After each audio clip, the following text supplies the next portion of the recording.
Now, let's dive deep into this big LGBTQ story for today. I'm Alex Morash, and let's queer up the worldview. Radical Church blocks New Zealand Pride Parade.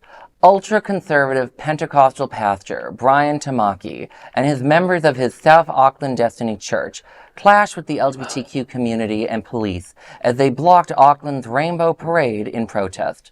The group blocked the parade while performing a haka and wearing shirts with the words "Man Up" written on them. The church's member groups Man Up and Legacy were also involved in a violent invasion of a children's show earlier that day as part of a local library's Pride events.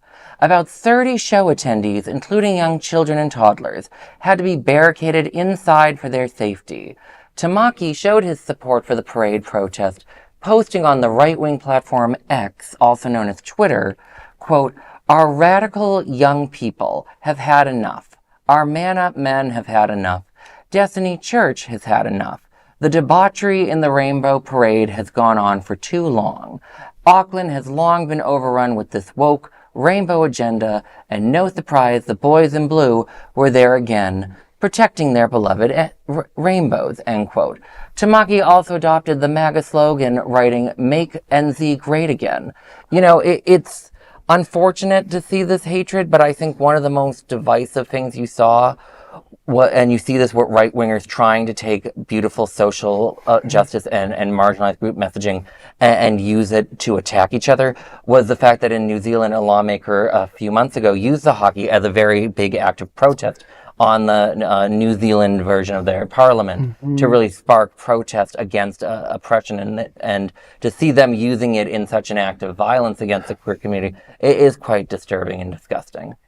I mean, first of all, are their children stuff that was on the back of their shirts. We don't want your fucking children. They're your problem. You take care of them. We don't care about children. We like adults.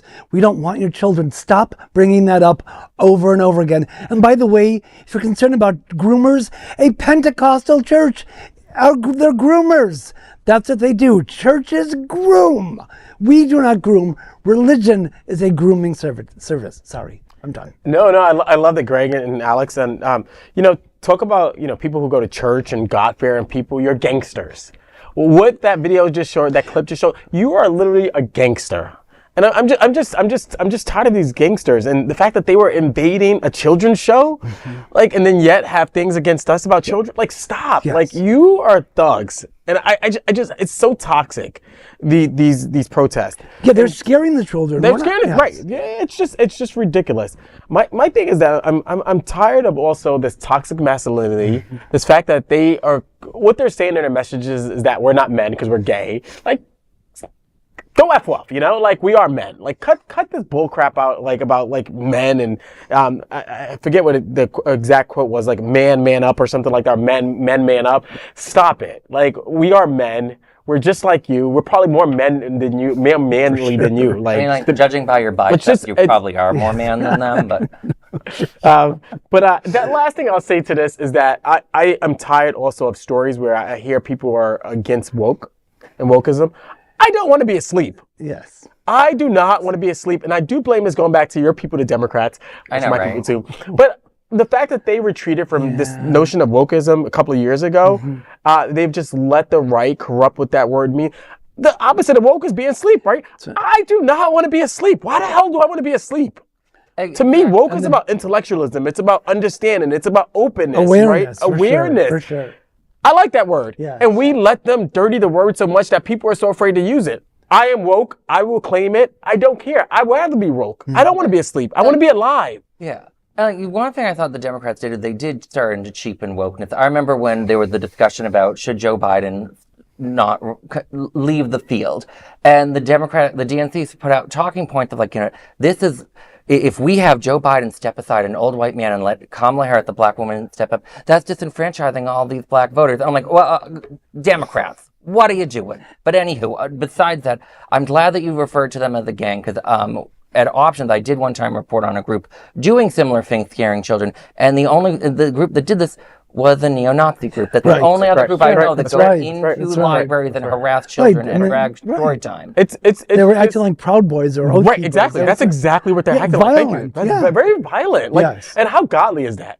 Not How at godly all. is that? Yeah, you're interrupting prides. You're interrupting children performance. What are you thinking?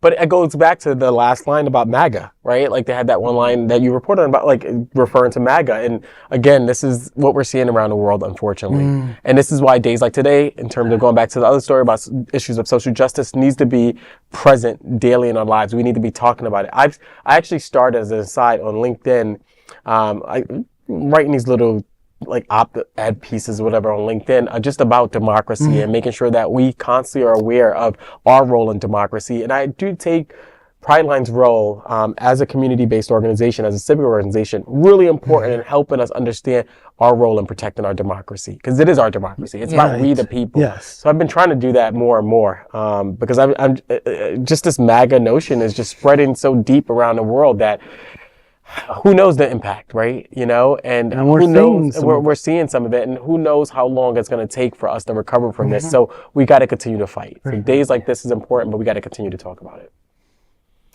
That is a big LGBTQ story for today. There's no other queer nonprofit media platform in this world that supports the LGBTQ stories. So subscribe and share queer news tonight.